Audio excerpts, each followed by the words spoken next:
the Lord God has prohibited Muslims, prohibited us from maintaining friendship and being in alliance with Christians and Jews.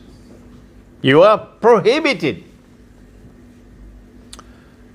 And when we use proper methodology, not the schoolboy methodology for studying the Quran, we ask, well, could he be talking about all Christians and all Jews? No, because there are many, many other verses of the Quran which will be in conflict with that.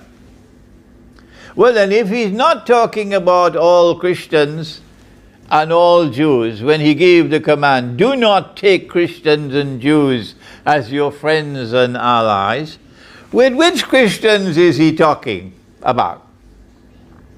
And the verse continues to tell us the answer. It says, don't take such Christians and such Jews as your friends and allies who themselves are friends and allies of each other, indicating that the Quran is anticipating a reconciliation between one part of the Christian world and one part of the Jewish world,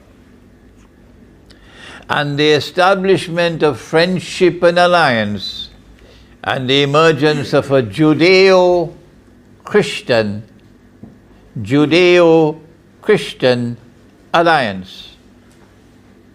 When that happens, do not be friends and allies of those Christians and those Jews.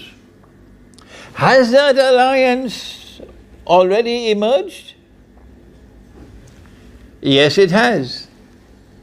And it is known as the Judeo-Christian Zionist Alliance.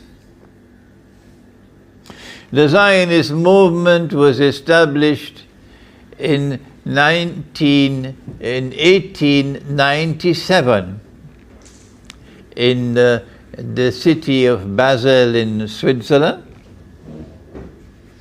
And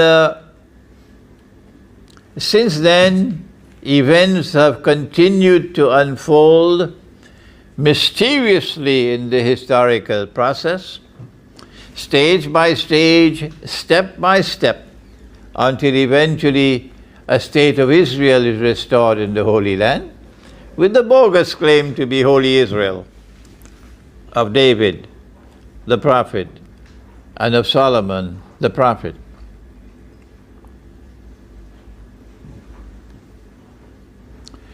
If you turn to those Christians and those Jews with friendship and alliance, the Zionists, then the Lord God says, you no longer belong to us, you belong to them.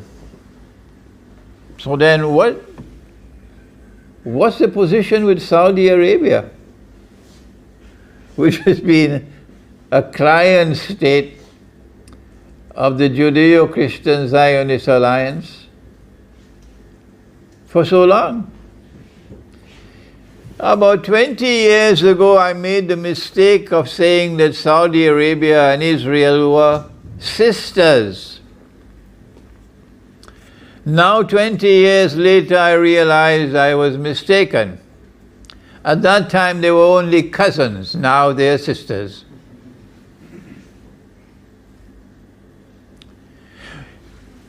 What then do we say of Turkey, which is a member of NATO?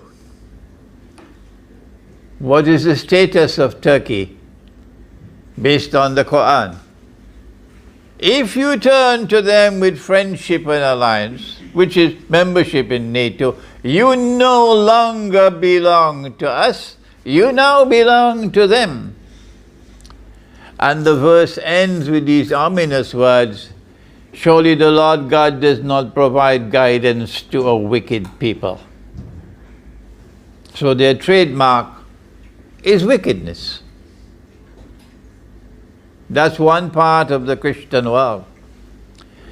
And in that part of the world, we find a particularly aggressive stand in pursuit of a wicked agenda, that a man can marry another man and get a marriage certificate. But not all Christians are like that. No. In that part of the Christian world, we see a sinister agenda of removing gold and silver coins from the market as money. But when Jesus went into the temple, he found the money changers doing something wicked. And excuse a Muslim scholar that has to come to remind his Christian brothers, because perhaps Christianity is forgetting it. So we must remind you of it. I hope you don't mind. And he cursed them for what they were doing. But at Christmas time, we only hear about the lamb. We never hear about the lion. He cursed them. And he turned over their tables. And he chased them out of the temple. And he said, "You've taken the house of God and transformed it into a den of thieves." They were using gold and silver coins as money. But who remembers that today, even in Greece? And the money changers were changing Roman golden coins for temple golden coins. And it was not an equal exchange. The Roman golden coins had a graven image on them, and that was prohibited. But if you want to change gold for gold, money for money, it must be equal. Otherwise, you're lending money on interest. It's usury, prohibited by the Lord God.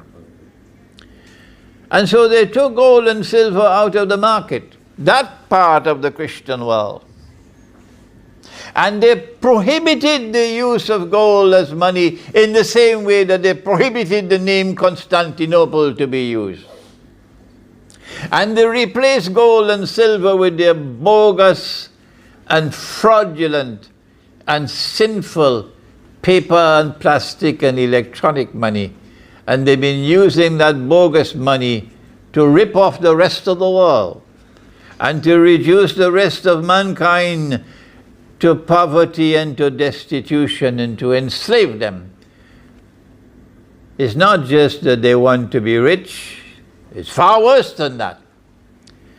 They want to use money being lent on interest and money being ripped off people through a bogus monetary system so that they can rule the world. And so that the Antichrist can then stand up in Jerusalem and declare, "I am the Messiah." We understand it perfectly well